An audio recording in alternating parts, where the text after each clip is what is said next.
Olá, meninos e meninas. O nosso material genético conserva a nossa hereditariedade. É isso mesmo. Todas as informações genéticas que se cruzaram entre o nosso pai e a nossa mãe, juntos formam o nosso DNA que conserva essas informações genéticas. Mas, na verdade, tudo que é expressado, tudo que é expresso no nosso material genético é convertido em proteínas. Então, na verdade, o que a gente enxerga do resultado da nossa hereditariedade são proteínas que são produzidas a partir da informação genética. Se vocês querem saber mais a respeito desses assuntos e aprender bioquímica, vem comigo. Eu sou o professor Gustavo e sugiro que vocês assistam essa aula até o final.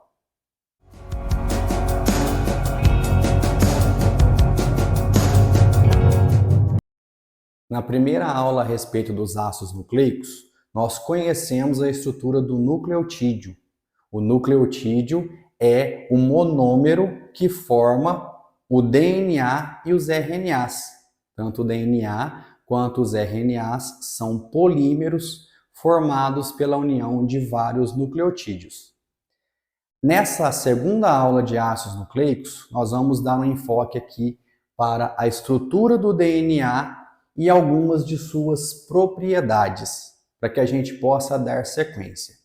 Então, retomando aqui o raciocínio, eu gostaria de lembrar a vocês, a gente estuda bastante isso no ensino médio, principalmente, que as bases nitrogenadas, elas são complementares no DNA. O que isso significa para a gente aqui? A base conhecida como adenina, representada pelo A aqui, ela sempre vai se ligar na timina, representada por T. E a citosina sempre irá se ligar aqui na guanina, ou seja, são bases complementares. Mas a gente não pode esquecer aqui de forma alguma para esse momento que o nucleotídeo ele não contém apenas a base nitrogenada. O nucleotídeo ele contém três partes: um grupo fosfato, um açúcar, um carboidrato de 5 carbonos, que pode ser a desoxirribose ou a ribose, e a base nitrogenada. Então, nós não podemos esquecer dessa informação. Vamos aqui relembrar, então, o que é um nucleotídeo. Reparem aqui do ponto de vista químico. Eu desenhei aqui, representei um grupo fosfato, que é esse fósforo ligado a 4 oxigênios. Na primeira aula eu representei os hidrogênios aqui. Nesta aula eu resolvi retirar esses hidrogênios, porque eles são ácidos. O que isso significa? Em meio aquoso, nas nossas células, esse grupo fosfato ele fica desprotonado, ele perde esses hidrogênios, porque eles têm caráter ácido, tudo bem? Por isso esses oxigênios aparecem com carga negativa, sem a presença do hidrogênio em muitas das imagens que nós vemos aí na literatura, tudo bem? Então aqui o grupo fosfato se liga no carboidrato, se liga no açúcar de 5 átomos de carbono, que nesse exemplo que eu desenhei aqui é a desoxirribose. Como que eu sei? No carbono de número 2 não tem a hidroxila, tem apenas um hidrogênio. A desoxirribose é a pentose que compõe o nosso DNA, tudo bem? Aqui o grupo fosfato está se ligando no carboidrato ou no carbono de número 5. Essa informação é muito relevante para a gente discutir alguns aspectos daqui a pouco. E esse carboidrato, esse açúcar, aqui no seu carbono de número 1, vai sempre estar ligado a uma base nitrogenada. Eu trouxe a base nitrogenada representada apenas pela letrinha, adenina, tudo bem? Mas não se esqueçam que ela é um composto químico, ela é formada por átomos, porque ela é uma molécula química. Quando eu tenho, então, esses três constituintes, eu tenho um nucleotídeo. E esse nucleotídeo, ele se liga a outro nucleotídeo. Onde que está acontecendo essa ligação? No carbono de número 3 da desoxirribose. Então, aqui na desoxirribose, tinha uma hidroxila. Essa hidroxila saiu junto com o hidrogênio desse oxigênio, na forma de molécula de água, e o grupo fosfato do nucleotídeo de baixo se ligou ao carbono de número 3 da desoxirribose. Então aqui nós temos o grupo fosfato ligado ao carbono 3 da desoxirribose. De novo aqui a desoxirribose embaixo, no carbono 2 tem um hidrogênio, e uma base nitrogenada ligada no carbono 1 desse açúcar, que nesse caso eu representei a citosina. Tudo bem? Então, essa ligação que eu destaquei em amarelo é uma ligação química covalente, é uma ligação forte, que acontece entre um nucleotídeo e outro nucleotídeo. Nós denominamos aqui, para os ácidos nucleicos, essa ligação como sendo ligação fosfodiéster. É uma ligação que nós denominamos de ligação fosfodiéster. Assim como para os carboidratos a gente tinha ligação glicosídica, para as proteínas a gente tem as ligações peptídicas, para os ácidos nucleicos a gente tem a ligação fosfodiéster. Se tiver um terceiro nucleotídeo aqui, ele vai se ligar da mesma forma, o quarto vai se ligar da mesma forma e assim sucessivamente. Quando a gente tem milhares e milhares de nucleotídeos unidos, nós temos a formação do nosso DNA e se o açúcar aqui for a ribose, nós temos o nosso RNA. Tudo bem? Então, aqui está a representação da ligação química, como ela se dá. Bom, no caso do DNA, ele precisa ser aqui uma molécula muito estável para que ele conserve a informação genética, que ele conserve a hereditariedade, sem que ela passe com erros, para que não comprometa a síntese de proteínas. Para que o DNA seja estável, primeira coisa é que o açúcar dele é a desoxirribose, que é um açúcar que foge um pouquinho à regra dos carboidratos, porque tem um oxigênio a menos. Se vocês não estão entendendo o que eu estou dizendo, volte nas aulas de carboidratos e principalmente assista a aula 1 de ácidos nucleicos, que eu explico essa questão da estabilidade do DNA. E o segundo aspecto é que o DNA ele é, na verdade, formado por duas fitas.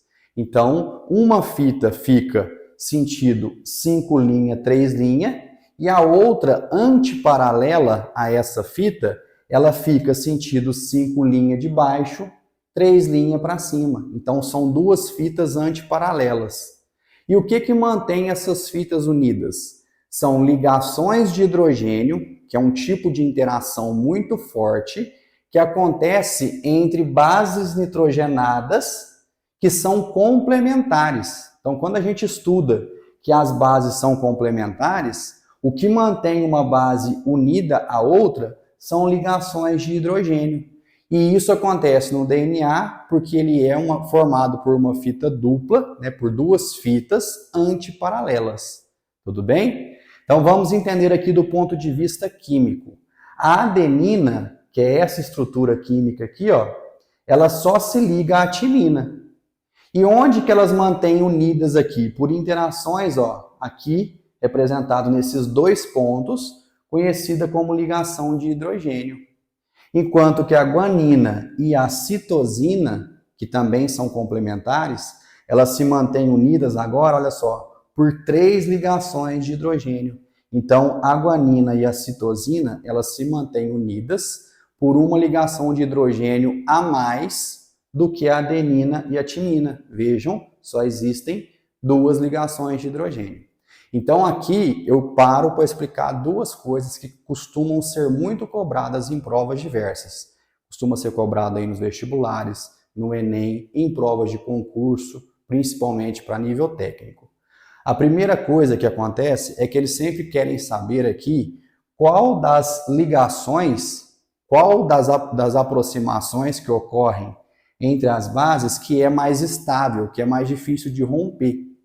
E a resposta é guanina e citosina, exatamente porque elas possuem uma ligação de hidrogênio a mais do que a adenina e a timina. Quando a gente tem ligação de hidrogênio, pessoal, isso aqui mantém as 2 bases unidas, próximas. Para a gente separar essas 2 bases, a gente tem que fornecer energia. É mais fácil a gente romper 2 ligações de hidrogênio do que a gente romper 3. É como se a gente tivesse aqui 2 cordas amarrando a adenina à timina e 3 cordas amarrando a guanina à citosina. Arrebentar 3 cordas é mais difícil, mais complexo do que arrebentar 2 cordas. Então, isso aqui cai muito em questões que são cobradas aí no quesito, né, ácidos nucleicos em bioquímica. E a segunda parte é que, como elas são complementares, às vezes vem informações assim nos exercícios.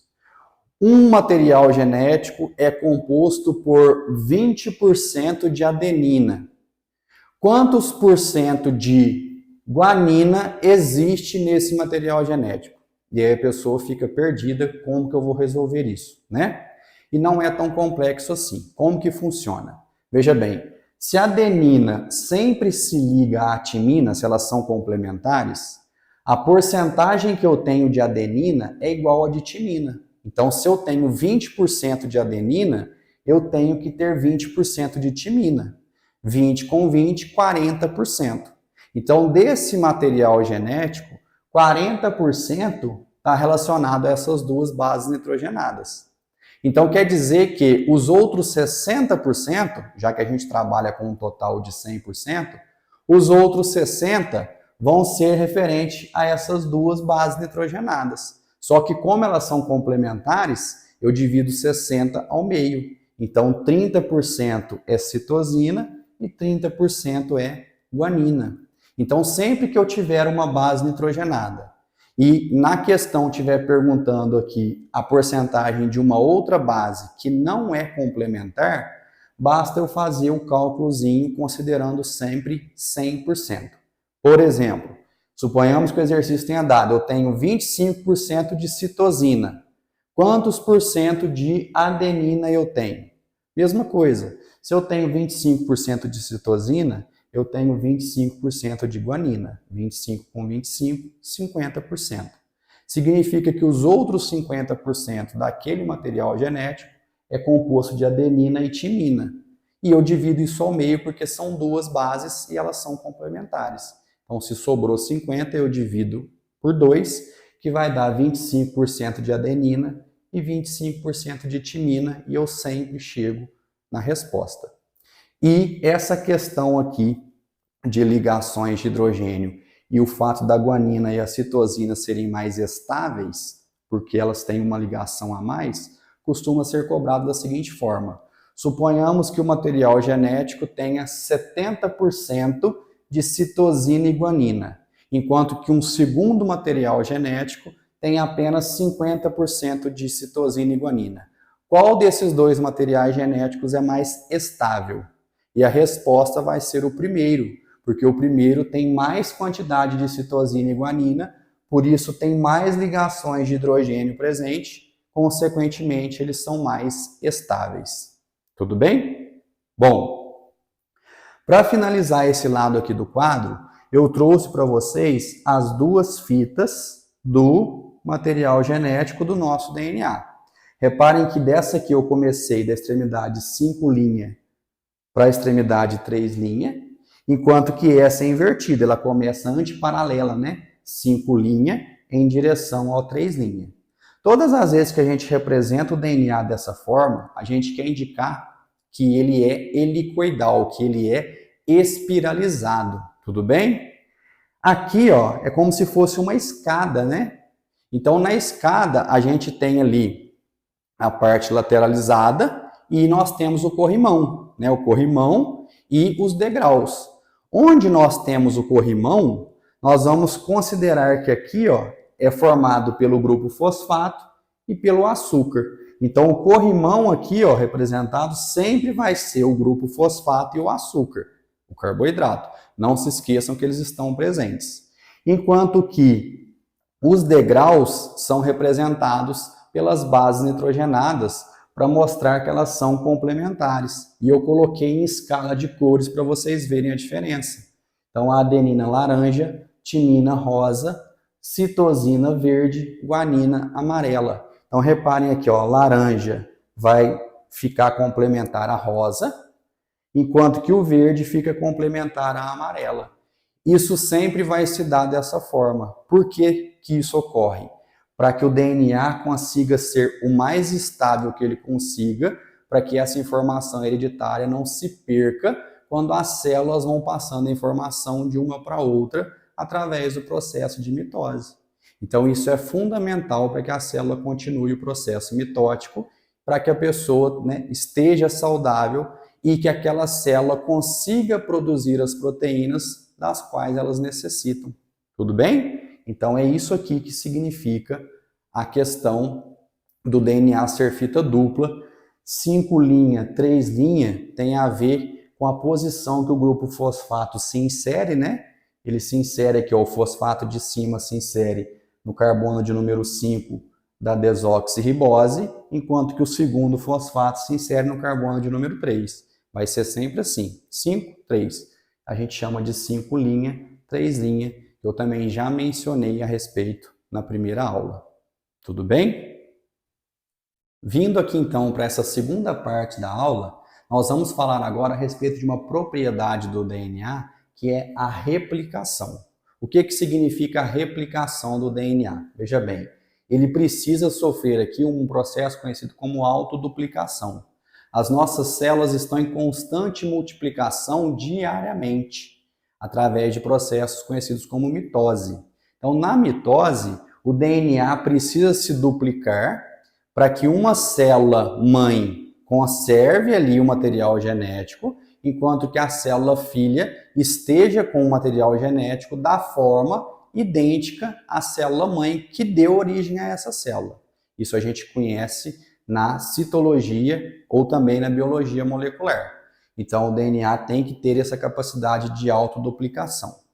O segundo ponto, né, as duas principais funções do DNA, a primeira dela é a autoduplicação, para passar informação hereditária e genética para as células filhas, e a segunda é passar informação para a síntese de proteínas. Então, toda informação genética que nós temos, ela vai culminar aqui, ela vai terminar com a síntese de proteínas. Então, as proteínas são as moléculas que são expressas a partir da informação genética.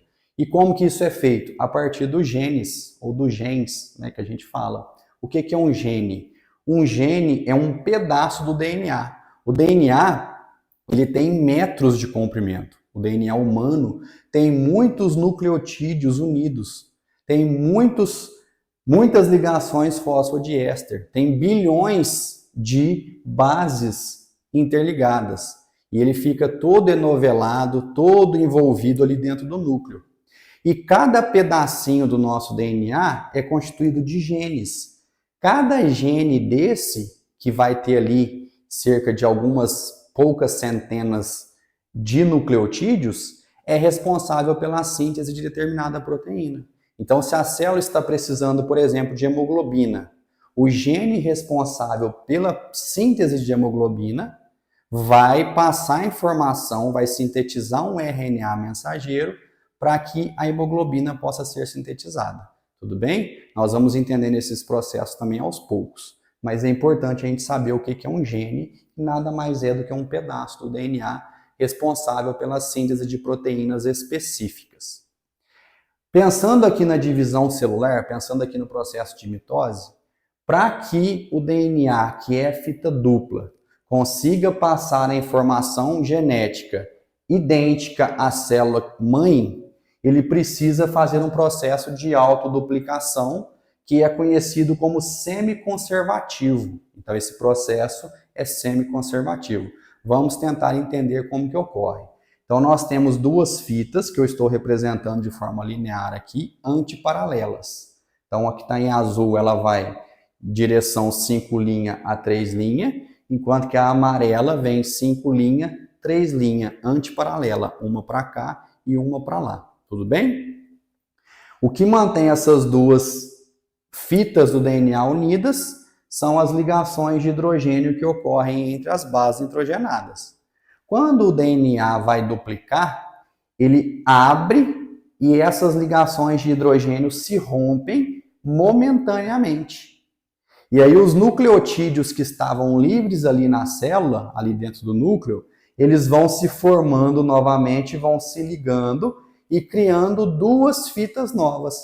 Então, olha só, essa parte aqui, ó, do DNA vai ficar com uma célula, enquanto que essa parte aqui vai ficar com outra célula. Por isso que é semiconservativo, porque uma célula fica com uma das fitas antiga e uma nova que vai ser criada, enquanto que a outra célula vai ficar com uma fita da célula anterior com uma fita nova que foi criada.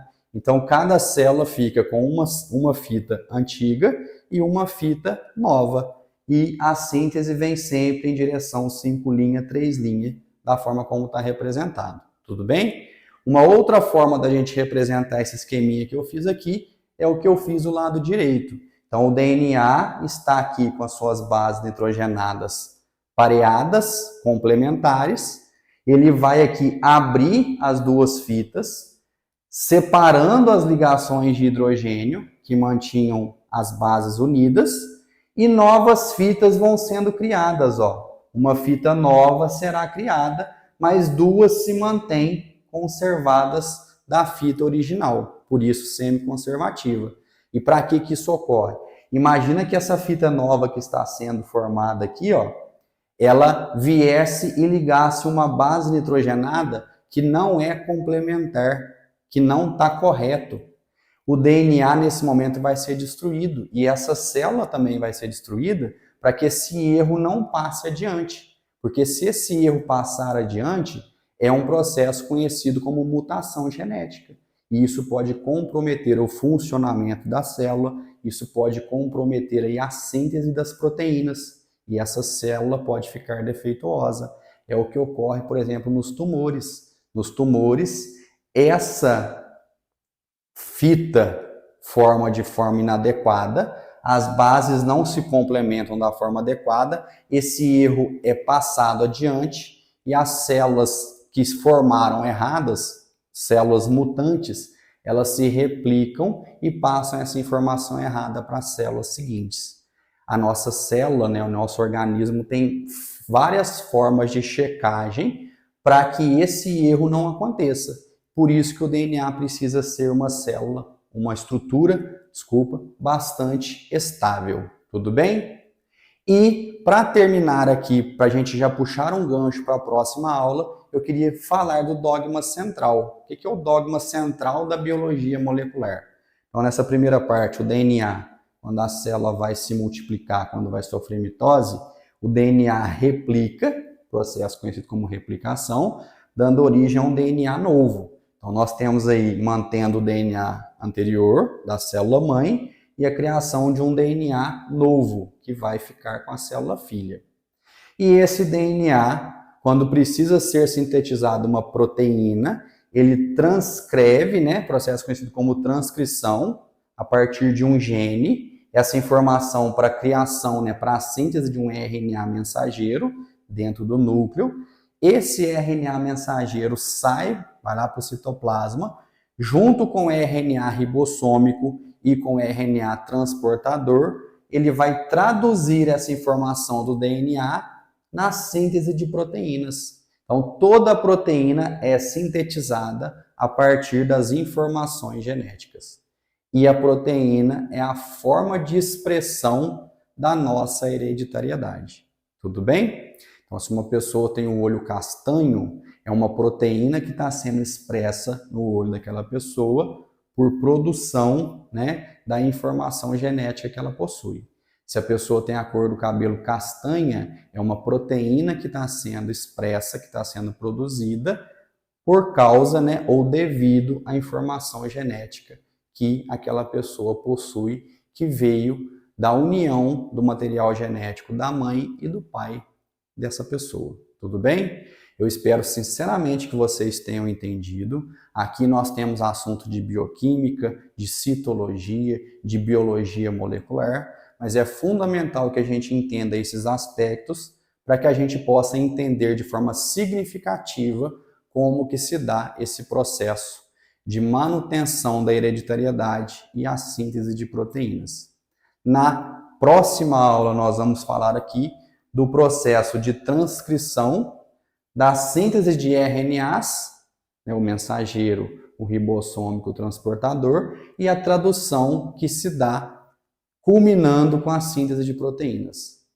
Se vocês estão gostando dessas aulas, se elas estão ajudando vocês de alguma forma, deixe o like, se inscrevam no canal e divulguem para que mais pessoas possam ter acesso e eu consiga ajudar vocês sempre.